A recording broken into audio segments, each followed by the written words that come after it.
पुरुष नहीं चाहता कि ये जीव संसार से निकल जाए, क्योंकि अगर ये जीव यहाँ से निकल गए तो ये दुनिया खाली हो जाएगी। तो क्या किया जाए कि मन को काबू किया जाए। मन काबू में आना बड़ा कठिन है। जितने भी साधु संत फकीर तपस्वी सब ने इस मन के बारे में बहुत कुछ कहा। मुनियों ने मन के बारे में नारद जी की भी कितनी बातें ऐसी आती हैं कि नारद जी ने भी एक बार कह दिया मैंने मन काबू कर लिया, लेकिन उसी मन ने नारद जी के साथ ऐसा खेल किया कि उसका भी मुंह बंदर का हो गया। तो मन बड़े नाच नचाता है। तो संतों ने इस मन से बचने के लिए दो प्रकार के रास्ते हम बताते हैं। एक रास्ता है मनमुखी और एक रास्ता है गुरुमुखी। जो गुरुमुख का रास्ता है वो भक्ति की ओर जाता है, प्रभु की ओर लेके जाता है, क्योंकि उसमें गुरु की आज्ञा होती है। गुरु की आज्ञा कभी भी संसार में फंसाने वाली नहीं, संसार से निकालने वाली है। और मनमुखी क्या है कि मनमुख जो काम करवाता है दुनिया में उलझाने वाली है। तो अब सवाल ये उठता है कि इस मन से बचा कैसे जाए। तो उसका तरीका ये बताया कि मन तो जहाँ कहीं जाओगे वैसा ही सोच लेगा। कहीं तो ये बहुत बड़ा राजा बाबू सेठ साहूकार बनना चाहता है, कभी ये पहलवान बनना चाहता है, कभी ये धनवान बनना चाहता है, कभी ये बहुत त्यागी बन जाना चाहता है, कभी ये दुनिया में सब कुछ करता धरता ही ये चाहता है मैं ही सब कुछ करूं, और कभी सब कुछ छोड़ के संसार से उपरामता चाहता। कहने का मतलब लाखों प्रकार के ख्यालात ये पैदा करता है। ये तो कुछ का कुछ करेगा, लेकिन महापुरुषों ने उससे रास्ता क्या बताया उसके बारे में ये बात कही कि मन जा तो जाने दे। इसका मतलब मन कहाँ रहता है? शरीर में। अगर मन जो कुछ चाहता है वो काम करवाएगा शरीर से, हमारे कर्मेंद्रियों से, या शरीर का कोई भी अंग है उन्हीं के माध्यम से काम करवाएगा ना मन। ये मन का तो कोई है ही नहीं कुछ भी, और कैसे करेगा मन? तो इसलिए महापुरुष ने कहा भाई मन तुम्हारा जाता है तो मन को जाने देना, घूमने दे। मन कहाँ जाएगा? मन घूम घाम के आना शरीर में ही पड़ेगा। जिस प्रकार से पानी के जहाज पर सफ़र करते हैं और उस पानी के जहाज के ऊपर कोई पक्षी आके बैठ जाए, जहाज समुद्र के बीच में है, उस पक्षी को मन मान लो, शरीर हमारा वो नाव कश्ती मानो, जहाज मानो, समुद्र ये दुनिया मान लो कि दुनिया रूपी समुद्र में हम उस जहाज बन के उस जल पर तैर रहे हैं, उसके ऊपर मन रूपी पक्षी बैठा हुआ है। ये मन चाहता है कि मैं उड़ के निकल जाऊं यहाँ से। ये मन कहाँ घूम के आएगा, कहाँ रुकेगा? समुद्र से निकलेगा, कोई पेड़ पौधा नज़र नहीं आता, कोई महल बिल्डिंग नज़र नहीं आती, कोई ज़मीन भूमि का हिस्सा नज़र नहीं आता। वो कहाँ जाएगा पक्षी? घूम घाम के थोड़ा उड़ा के वापस जहाज पे आके बैठ जाए। तो संतों ने कही कि ये मन उस पक्षी की तरह से है, इसको घूमने दे, जहाँ घूमने दे। अपने आप को वहाँ शिथिल रखो, अपने इंद्रियों पर कंट्रोल रखो, चाहे वो ज्ञान इंद्रिय हैं चाहे कर्म इंद्रिय हैं, उनके से कोई काम ना करने दो, उनके माध्यम से ही मन करवाता है। तो मन को कहीं भी घूमने दो, वापस लौट के शरीर में ही आना पड़ेगा उसको। लेकिन शरीर को मन के कहने से ही लेके चले जाओगे तो मन ने तो अपना काम करवा लिया ना। आई समझ में ये बात? और कोई बात दूसरी हो बोलो ना बोलो।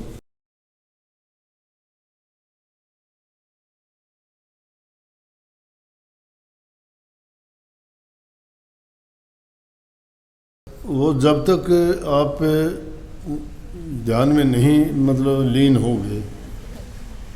नहीं होगे तब तक तो आप ख्याल रख लोगे उसका, लेकिन जब आपका ध्यान लग जाएगा तो आपको ये ख्याल नहीं रहेगा कि आप कैसे बैठे। लेकिन उससे कोई नुकसान नहीं होगा, क्योंकि आसन हमेशा, मैं ये बात बताता हूँ, आरामदायक होना चाहिए। उसके लिए आप अपने बैग को दीवार से भी लगा सकते हो, कुर्सी है तो अपनी बैग को उससे भी लगा सकते हो। ये आसन शुरू में मन को एक बार सिधाने के लिए बहुत ज़रूरी है, और मन जब ठहरना शुरू हो जाता है तो फिर मैं ये भी तो बताता हूँ कि फिर तो आप कबीर साहब के कहने के मुताबिक कि किसी तरह से भी बैठ जाओ, किसी तरह से भी। आप यहाँ बैठे हो, आपको अपने घर का पता है, यहाँ बैठे भी आपको पता है कि किस अलमारी में आपकी कौन सी चीज़ कहाँ रखी है। इसी तरह से एक बार अगर आपने ध्यान को जमा लिया ना, तो उसके बाद तो आप चाहे यूँ बैठे,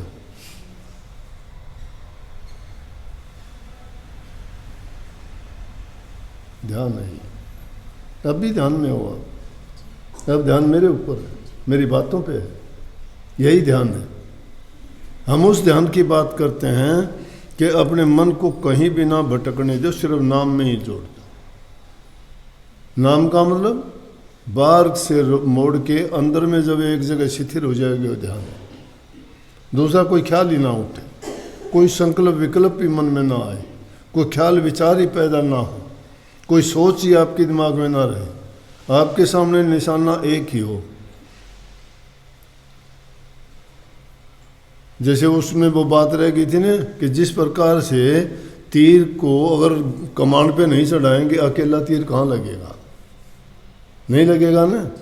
तीर तो जब भी लगेगा कमान पे चढ़ा के खींच के मारोगे। जो सारी भी क्रियाएं करी जाएंगी हमारे शरीर से की जाएंगी। तो इसलिए इन चीज़ों में ना पढ़ो कि मुझे ये ना हो जाए, मुझे वो ना हो जाए, ना, कुछ नहीं होता। बैठने के लिए ये है कि हाँ, एक बार शुरू में तो हम ये बताते हैं कि उस ढंग से बैठना सीख जाए आदमी। आपने शुरू में कोई काम सीखते हो, स्वेटर बननी आती है आपको? नहीं। तो और कोई क्रोशिया पहले आपने चलाना सीखा? अब उंगली में लगने का डर रहता था, अब लगता है क्या? अब तो देखते हो उधर से काम यूँ करते हो, क्यों? अभ्यास हो गया। इसकी आंखें नहीं हैं, लेकिन आपका अभ्यास ही इतना हो गया है कि आप ये स्वेटर बनने वाली हाथ से बनती रहती है, देखती है उधर काम करती। शुरू में साइकिल चलानी सीखते हैं तो क्या एकदम सीख गए थे? नहीं। और साइकिल चलाने के बाद मैं तो बाइक पर चढ़े भी लड़कों को देखता हूँ, फ़ोन को तो यहाँ लगा लेते हैं, बात भी करते चलते हैं, बाइक को भी पकड़े चलाते हैं, आने वाले व्हीकल को भी देखते हैं, रास्ते में आने वाली चीज़ों से भी बचते हैं, फ़ोन पे भी बात करते हैं, और वो चलता जाता है। तो एक बार आप अभ्यास करके, इसीलिए कहीं ने अभ्यास करो हर काम के लिए। करत करत अभ्यास के जड़मती होत सुजान, रसरी आवत जातो शिल पर गिरत निशान। अभ्यास ऐसा करो, एक रस्सी भी कितनी नरम होते हुए कठोर शिला के ऊपर निशान डाल देती है। तो हमें भी वो अभ्यास से एक बार रसाई जब हो जाएगी ना, फिर तो ध्यान में ही बैठे हो, चाहे 1000 लोग भी आपके पास बैठे होंगे ना, आप देखते रहोगे, सुनते रहोगे, लेकिन मन में आपका ध्यान वही होगा। कबीर साहब कहते बैठे उठे खड़े उताने, कहे कबीर हम उसी ठिकाने। बैठे रहो, खड़े रहो, चलते फिरते रहो, ध्यान तो वहीं लगा रहेगा। कई बार बैठे बैठे होते हैं, बात करते करते फिर कहते हैं, वो कहेगा मैंने सुनी नहीं, मेरा ध्यान नहीं था, फिर बताना। कहते हैं कि नहीं, इसका मतलब ध्यान कहाँ था आपका? उसमें तो था नहीं, कहीं ना कहीं ध्यान था। तो उस ध्यान को बहकने ना दो। जिस काम के लिए बैठे हो उसमें लगाओगे ना, फिर बातों से ना सीखो। आपको एक ही तरीका बता दिया, वो तरीका बता दिया, उसके अनुसार आप चलते जाओ। रास्ता ये ना पूछो मंजिल कितनी दूर और है। रात को उठ के ये ना पूछो कि रात कितनी और बाकी है। आंखें बंद करके सोते रहो, आराम करते रहो। सूर्य जब उदय होगा, पक्षी चहचहाने लगेंगे, शोर शराबा होगा, तो आपको पता लग जाएगा कि प्रकाश होगा कि सूर्य उदय हो गया है। जिस रास्ते पर निकले हो मंजिल को पाने के लिए, उसकी ओर बढ़ते चलो ना। भटको ना बढ़ते चलो उसी ओर। जब मंजिल पे पहुंचे वहाँ पूछने की ज़रूरत नहीं, किसी को पूछने की ज़रूरत है, खोजने की ज़रूरत है, खोज करो। ये अगर पूछोगे फिर बातों में, फिर तो आपको ख्याली भक्ति हो जाएगी, वास्तविकता नहीं रहेगी। ये हम जो आपको बातें बताते हैं उन आध्यात्मिक दर्जों की, धुन की, शब्द की और दूसरे जो भी वर्णन करके बताते हैं, आपके दिमाग में बस वही चीज़ें बैठ जाती हैं फिर कि वहाँ घंटे की धुन होगी, वहाँ शंख की होगी, वहाँ सारंगी सितार होगी, वहाँ बंसरी होगी। नहीं, ये ख्याली धुन है।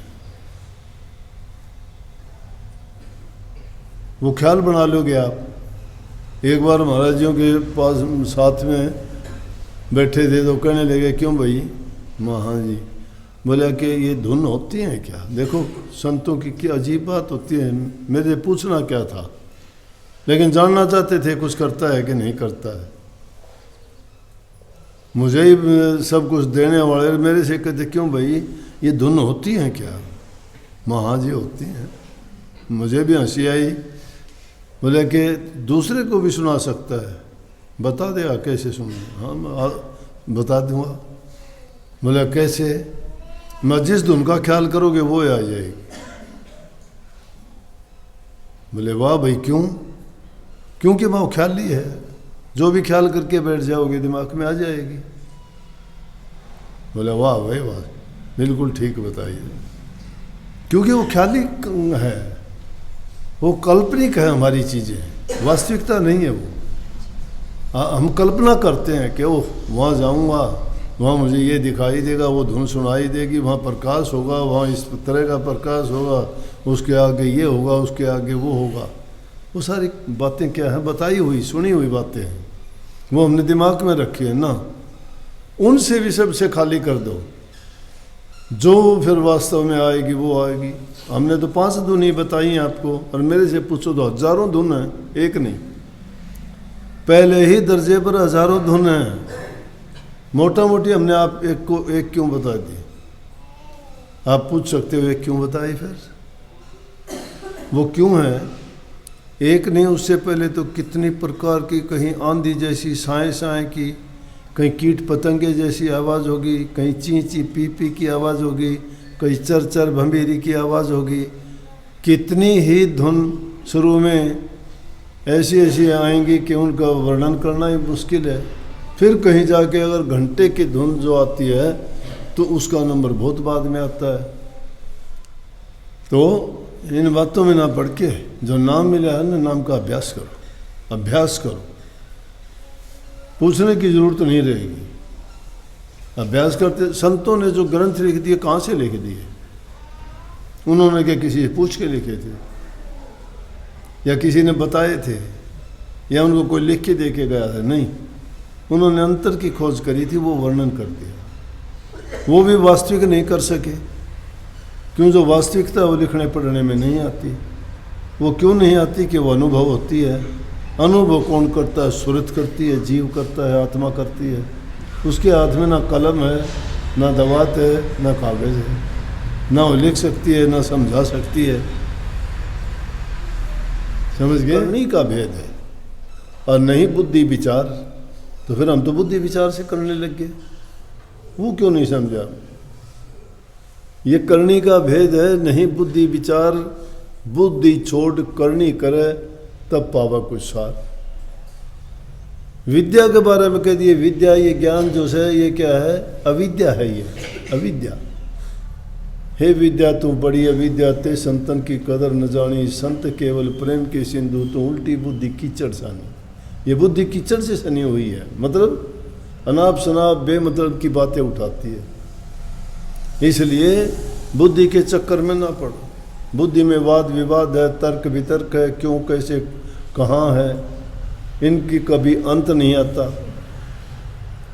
इन सवालों के जवाब ही नहीं है। कोई कह दे कि हवा दिखाई क्यों नहीं देती, क्या पता हवा? शरीर में दर्द होता है, आप बता सकते हो दर्द कहाँ है? परमात्मा को रोम रोम में जो रमया हुआ है उसको खोजने के लिए सीधी सी बात है। परमात्मा कण कण में मौजूद है। कण कण में मौजूद का मतलब है हमारे अंदर में ही है। हम सृष्टि का ही छोटा रूप है। उसको खोजोगे, अंदर में मिलेगा। अभ्यास करो। अभ्यास करोगे तो क्या होगा कि आपको वो समझ आ जाएगी, नासमझी की गुत्थी सुलझ जाएगी। समझ जब तक आती नहीं तो आदमी की तब तक परेशानी जाती नहीं। समझ जिसको आ गई, बस गूंगे का गुड़ बता दिया उसको। गूंगा अगर गुड़ खा लेगा, उसको मिठास आनंद आएगा, तो आनंद का वर्णन नहीं कर सकता ना, खुशी से नाचने लग जाएगा।